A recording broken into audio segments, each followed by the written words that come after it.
या प्रकारे संत गजानन महाराज प्रकट झाले.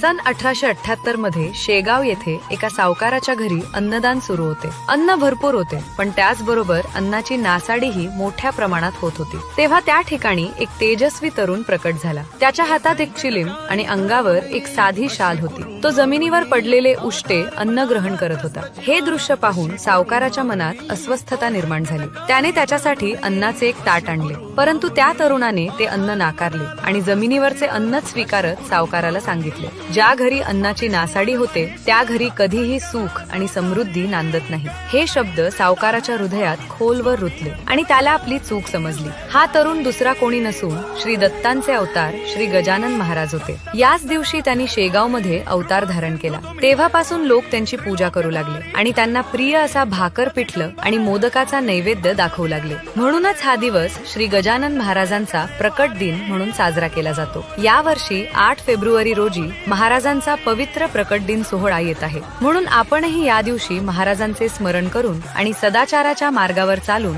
आपल्या जीवनात महाराजांची कृपा अनुभवावी. Download ShareChat.